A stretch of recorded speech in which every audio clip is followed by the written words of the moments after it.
Okay, what I'm going to talk about is some next generation technologies and how it can be taken advantage of, particularly with students and getting them interested not only in technology but in the sciences, but in also driving it into other areas because not every student's going to be a scientist, not every student's going to be an engineer, but a lot of students are going to create things. And one of the things that the technology we are working in is a new way of creating things, and I believe it's a way of really opening up the opportunity to innovate, and being able to innovate and create is really what students really like. I mean, the high school kids that I work with, I mean, that's really what gets them excited about these things. Cyberfactoring is kind of a term that we came up with because we believe this is the future of making things. If you look at the term manufacturing, it's a very old term. It's really derived from manual or by hand, and factoring is to make. So what we're looking at is the new way of making things. And so we took that name because, you look at it and you say, what is that? And that's really a question I like a lot because that's how I get people to think in other ways is to, what is that? And so kind of my affiliations that were mentioned is Cypera is a parent company. They spin off companies. One that's not listed is Vax Design was recently purchased by Sanofi Pasteur in the biology field. And then Anscript is a manufacturing, they build manufacturing equipment. So Cypera is really my home base, and that's where we really take core technologies and develop new technologies and spin those out. So what I'm going to talk about is printing. We all think about printing, in when you say the word, you think about it in different ways. Printing has a long history of communicating ideas. And really, that's really what printing was, is to communicate ideas, whether it was in the newspapers and so forth, or the printing, the printer that you have in your office or in your home. So if you think about a typical inkjet printer, what does it do? It really puts down mixes of inks. I mean, you got cartridges, they're all different inks, different colors, and they mix them to give you an image. The printer really doesn't care what it prints. I mean, it's really digital information. So we talk about digital media. That's really the area that I work, is digital media. And so when we tell the printer to go off and print something, it just does it. And print page one may be different from page two. It doesn't care. When you buy a printer, you basically look at it pages per minute. It's really the metric that you go by. But imagine, if you will, now, okay, I printed a page. That's just basically a 2D piece of paper. What if we could print in 3D? And really, that's what where we work. And if you look at 3D digital printing, what you're trying to do is develop technologies that's going to print in 3D. Again, the printer itself doesn't care what it prints. It just prints it. And how do you manage that? Well, you manage it with really cartridges of goo. And the various cartridges of goo may be ceramics, it may be metals, it may be a number of different types of materials. But then how can you create an object that you can hold in your hand? And the ability to hold it in your hand is really where the power is from a student's point of view, because they can imagine something and they can look at the theory and they can look at books, but if they can literally print it, hold it in their hand, that's pretty powerful. So 3D printing, it's been in the news. Florida Today's have had a number of articles on 3D printing, and really the history of 3D printing was to be able to do models and mock-ups of something that you were going to manufacture. It wasn't really the manufacturing process, it was the way to make the mock-up, if you will, of whatever it is that you're trying to fabricate. So with new materials, we're really moving into the ability to print products and print things that you could actually use. And so The Economist really is looking at 3D printing really in the digital realm as being the next revolution in manufacturing. And there's a lot of people that believe that. It was even mentioned in the State of the Union address. And there's a lot of money that is now really moving into that field. Now, if you look at printed electronics, that's the ability to really print functional type of devices. And some of these products you can get online where you have T-shirts, you hook it up to your iPod, and it basically gives you the frequency spectrum of the music you're playing. It's pretty cool stuff. Electroluminescence, like the butterfly that you see, the product packaging, you don't see that yet, but it's coming. You know, the way manufacturers want to get your attention is how they package their products. And so they get very imaginative in the graphics that they do to be able to get your attention. One of these days, you'll see boxes like that will, when you walk by, will start lighting up. Actually, will talk to you, say hi, those kinds of things. But what, you know, and that's very interesting from a graphics point of view. But what if you had a package like your carton of milk that had a sensor in it that told you your milk is bad? Well, you say, well, I just look at the date code. Well, manufacturers hate date codes. They throw away about $1 billion worth of food because of the date code. It's a statistical number, and it's based on a lot of factors. And so a lot of really good food, you know, basically when I go in and open up the milk, I smell it. If it's okay, sometimes I make a mistake, but it's okay. But if I can open up the refrigerator and it's got a red light and says, my milk is bad, well, that saves them a lot of money because it really is detecting the actual product itself. Or if your package of chicken has salmonella, that's pretty important to know. You don't know that till after you eat it, and it's too late. But if the package can tell you these things, it helps you, the consumer, but also helps the manufacturer because they save a lot of money. 3D printing. Again, you can go online and you can see these kinds of things. These are all three-dimensional, what I call mechanical pieces. The area that I work is in the electronics field, but the idea here is that you can be very imaginative, you can innovate, you can really imagine new ways of fabricating something because now you have a way of spatially controlling materials. Well, the artist doesn't care if they're spatially controlling materials because they're going to make a shoe. That's what they want. They can create it to whatever shape they want or whatever fabric or whatever color. The other thing is in music. I presented this to a music class at Bayside, and they got pretty fired up about this. There is the MIT website. They show you, they have a YouTube thing that shows you where they 3D print a flute. Well, you know, that's interesting. Well, flutists know that when they go to the store to buy a flute, it's certain length, it's certain color. There's not a variety of things that they can choose from, so it's basically one size fits all. But what if your hand is shaped just slightly differently and it prevents you to play a flute, but you want to play a flute? Well, maybe you print yourself one that's personalized to you. That's the other power of 3D printing, is you can personalize whatever it is that you're doing. Again, the ideas and the innovation that gets students excited, because maybe you want to invent a new way of doing a bugle. I don't know, you know, it's just an idea. But where I believe the power and the killer app in this technology is going to come from the artistic side of the world here. Film and animation.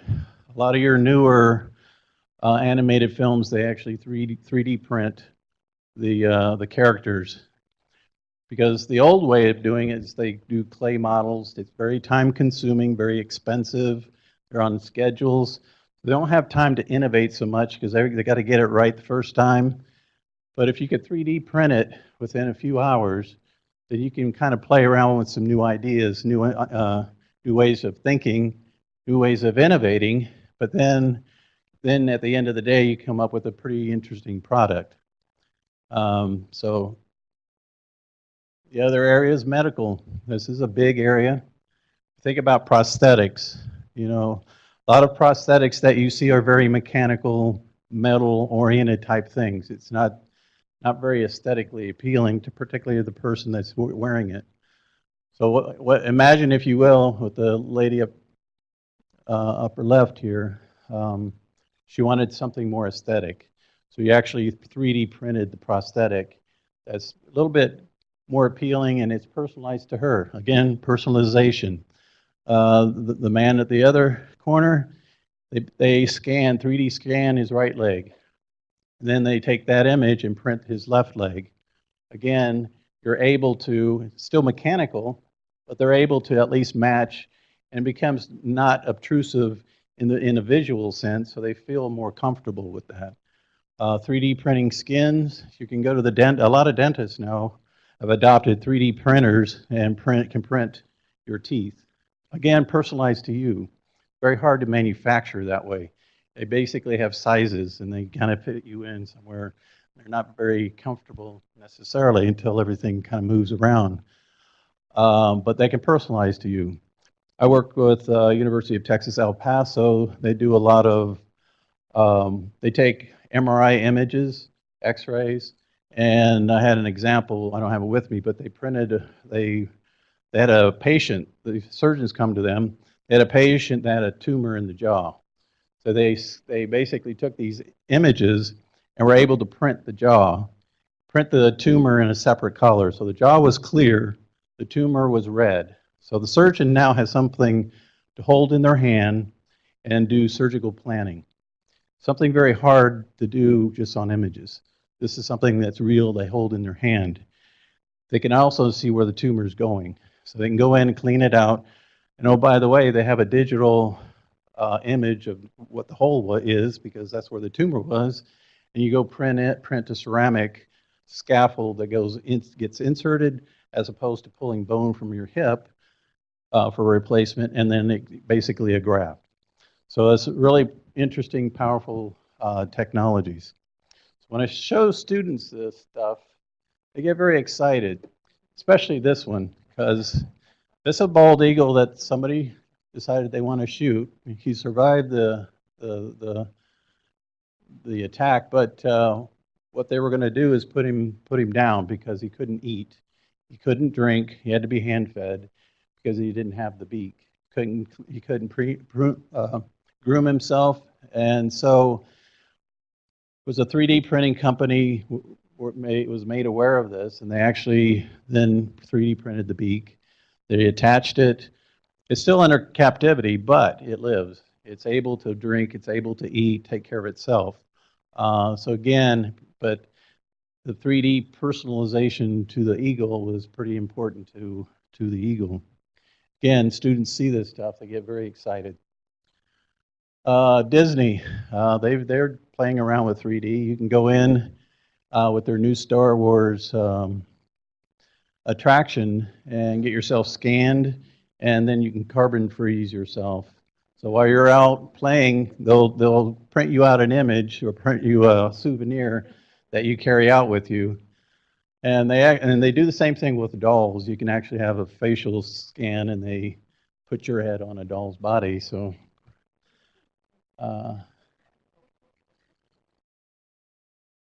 so then you look at other potential products. These are things that, again, you go online and you can get.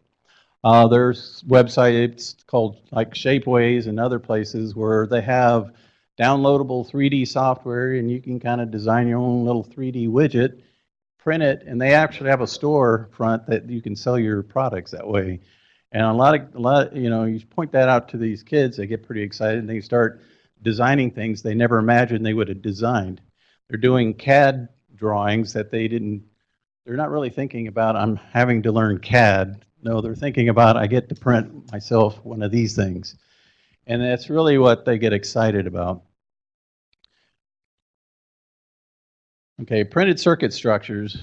That's really the field I'm directly in. Everything I've showed you in the past were really mechanical objects. So they had mechanical functions, but that was pretty much the limit of what they did. So what we do is really are adding the electronic functionality to it. So we've been developing technologies for your basic electronic components so that you can build things that now have electronic functionality.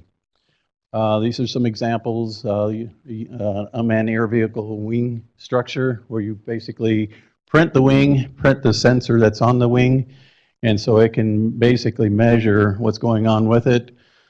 Magnetometer, again, it's 3D printed. And what we do is we place what we can, or print what we can, place what we can't. There's a lot of electronic components we cannot print yet. It will happen. So we actually have pick and place. And so the whole idea is with a button, you sit there and build these things. There's an accelerometer, vibration sensor, and what that does, you put it in a helmet, it measures impact, and it actually has an antenna, and it will transmit the data. Bottom middle is a dice. We had a booth in Las Vegas, so we created these dice that we printed up, and they light up when they're bouncing around, and when they stop, the side facing upward lights up. So it's got sensors and detects that. All right, the iPhone. This is my favorite example. This is our goal in life, is to print one of these. And we are talking to DARPA right now about that. Everybody has a smartphone. I have an iPhone. Everybody has a smartphone. And what's different between yours and mine typically is like the case that you put on it. You personalize your phone. The other thing that's different is the apps that you put on it. And so whatever things you download, that becomes your phone. This is you. It has all your information. It has everything that you like is on this. So it's very personal to you. So imagine, if you will, if you take iPhone and create my phone. So maybe you want your phone to look something like this or something like this. You now can create something that's a little bit different, and again, personalized to you.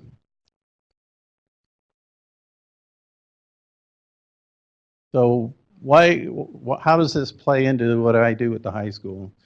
Well, the technology is cool, for one. It's something that people can hold in their hand, is two, and they get to play. And when you get to play and learn at the same time, you get very passionate about what you're doing, and that becomes careers. So STEM, we all know what STEM is, but we like to add the artistic side of it. When I actually went in Bayside High School, I didn't go into the beta class because they're already engineers. They know what they're going to do. I went into the digital media group because that's really where all this comes from, is digital media. You're printing things. So I started talking to those students and some of the drafting students that were learning CAD, and they were dreading learning CAD, but I'll show you some examples of what come out of that. If you look about, I like Einstein, and I like the imagination part of it because I like thinking out of the box. I like pushing people to think out of the box, and then look into adjacent technologies and really kind of create something that's new and different and novel.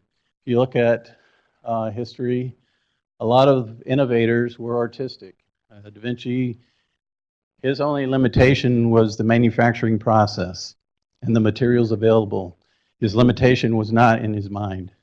It was in the process.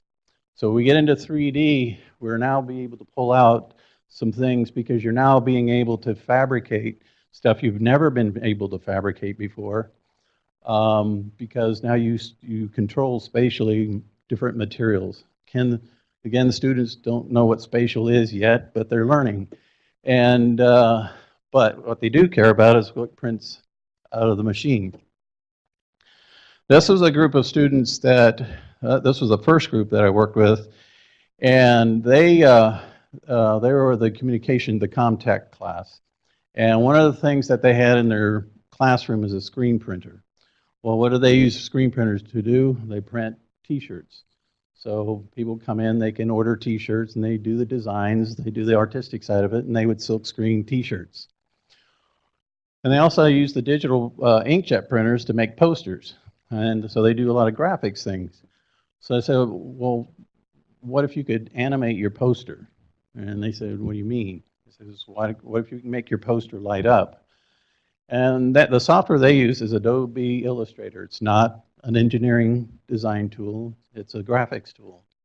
Well, what they did learn, because I did electronics 101 with them, is learn what a wire or a conductor is, what a resistor is, and what an LED is, a little light emitting diode.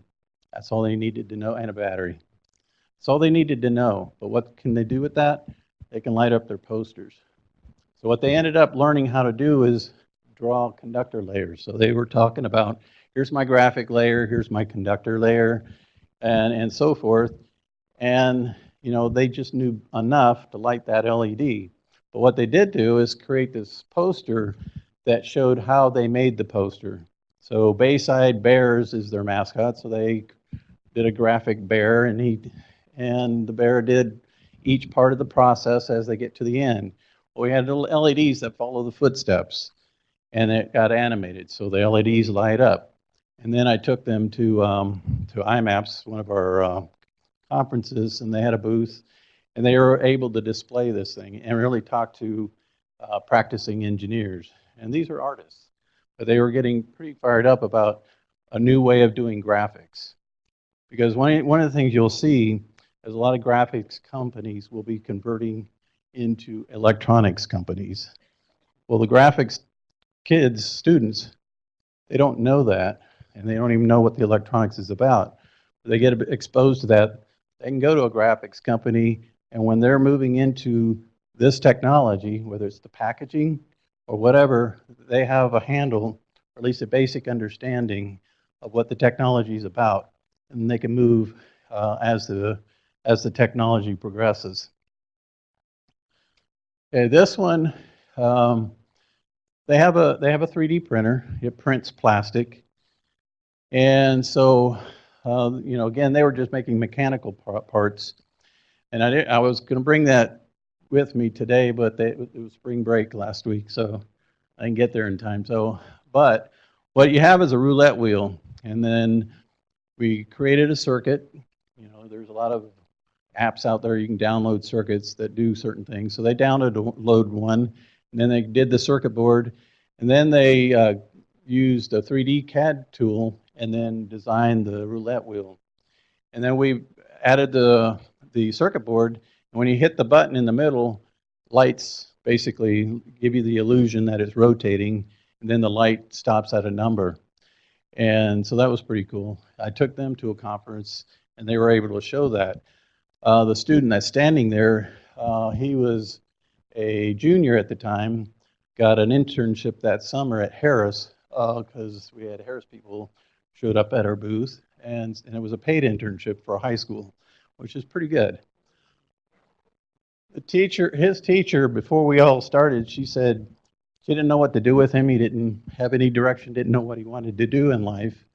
Well, the following year, I wish I had a picture, I don't, is his science project was he developed a little machine that ground up plastic bottles, and then he got the little heater, kind of like you would for a glue gun, and was able to melt the plastic, and he was able to print little objects. It was very coarse, but the whole idea was to take plastic that you threw away, grind it up, and make a product from it real time. Very cool. He went to state with that project. So again, really getting them to imagine, because the power of it is being able to touch it and to make it and see it. And so this past few weeks ago, we were at a conference, and I had this group, and they did a smartphone charger. Basically, you would put your smartphone in there. It's a little solar charger they added speakers to it. And so you could trickle charge your iPhone, and it play music. But the holder itself was 3D printed. So they designed the whole assembly and did 3D models of it, and then were able to print the individual pieces, assemble it, and then we've displayed it at the conference. We had the director of NASA stop and then had a long discussion, and actually talked about 3D printing when he gave his keynote addressing them, which was very cool for them to see and experience. So now they're thinking about what the next generation of this product's going to be and what they want to do, because we're going to go to a conference in October. So They're already brainstorming the next widget that they want to build. But all this work was done on their own time. We meet before school, they come in, we brainstorm, they brainstorm, and then come up and then start creating things. And again, it gets them excited, and it's something that actually helps them learn, because they have to, in this class, they were learning 3D. And so rather than going through an instruction book to learn 3D, they are actually fabricating and building it. So that's the end goal for them. So the process of learning is really the process, and is something that they don't think about as, I got to learn this, but I'm going to print this, is really what it's all about. The future, okay? One of these days you're going to go into your dealer and you're going to pick out colors and all those kind of good things that you want your car to be, personalize it to you, and then while you're filling out the contract, they're going to be printing you a car. Is that going to happen? Yes. Rolls-Royce right now are printing ceramic engines. They're not in production yet, but they are printing ceramic engines.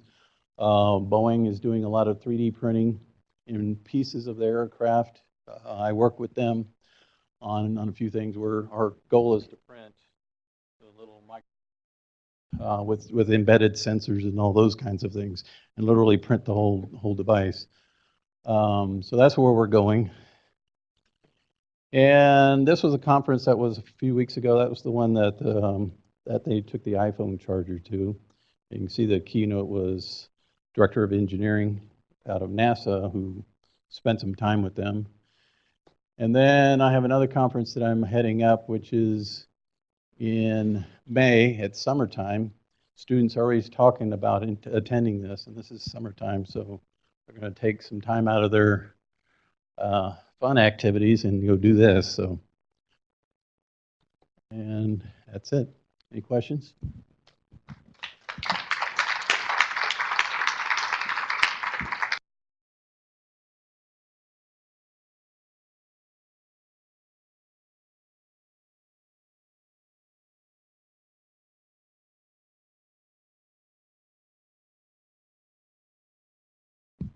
Yeah. How much do printers cost? 3D systems you can buy one for around $2,000 that you assemble yourself, but it works in plastics. If you're talking about titanium, it's about $1 million. So it's a wide spectrum. Nscript, which is a company I'm affiliated with, we're doing multi-materials. They range from 100K to upwards of $1 million. But again, there will be home printers. If you recall back where they had document centers, which is where you went and had your documents printed because you didn't have a printer in your office, some of those machines, when in the early days, were quite expensive, particularly the production printers. In fact, some of the inkjet production printers today are still quite expensive. But if you're able to manufacture, and one of the programs we did with DARPA was called high volume manufacturing in quantities of one. What does that mean? Well, that means I can do 100 different products all on the same production line. Because again, it's a printer, so page 1 can be different than page 2. Widget 1 can be different than widget 2. The other part of bringing the manufacturing process here into the United States, which is very key, is the personalization aspects of it, or the regionalization. Because if you go to the store and say I'll use Christmas ornaments because we spend $1 billion to China to buy Christmas ornaments.